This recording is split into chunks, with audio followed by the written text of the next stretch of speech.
Des milliers de personnes ont convergé ce 22 mai à la cathédrale Saint-Pierre et Paul de Douala, où l'émotion et la tristesse restent visibles sur les visages, pour rendre un dernier hommage à l'abbé Richard Mbouta. Il avait un franc-parler et quand il faisait son homélie, c'était comme s'il insultait les gens, mais non, il voulait que les gens comprennent la chose de Dieu. C'est pour cela que je l'aimais beaucoup et j'ai beaucoup pleuré pour lui.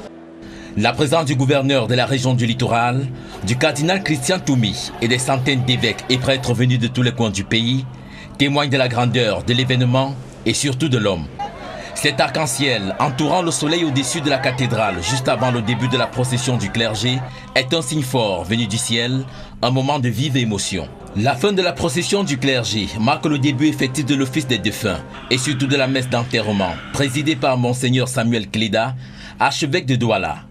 Au menu, la prière pour le défunt, les hymnes, la lecture liturgique issue de la lettre des apôtres aux Romains, les oraisons.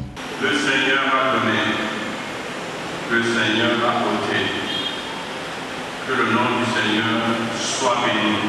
Par Jésus-Christ, notre Seigneur. Dans l'homélie et même après, les témoignages sont élogieux sur la vie de l'homme en tant que citoyen au-delà de sa vie religieuse.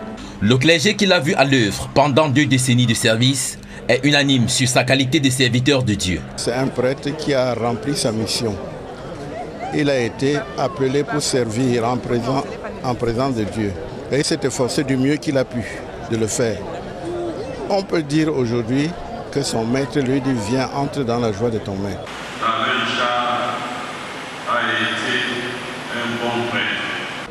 La volonté de Dieu ainsi accomplie, il ne reste plus que des prières pour le repos éternel de son âme. Voilà, prions pour lui, prions pour tous les autres prêtres. Nous prions pour lui, pour notre prêtre qui nous a quittés.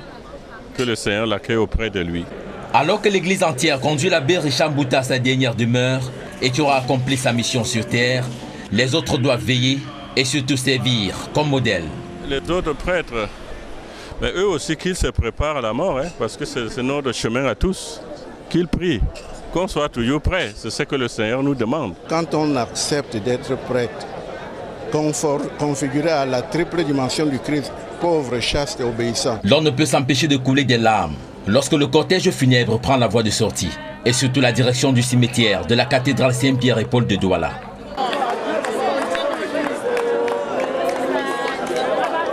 La veille déjà, la paroisse Sainte-Monique de Makepe avait accueilli la grande veillée mortuaire.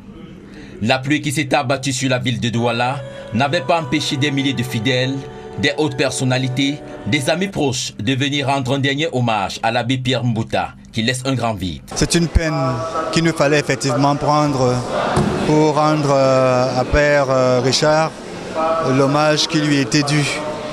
Il nous était particulièrement cher dans le groupe et aucune peine ne suffira à nous empêcher de le faire.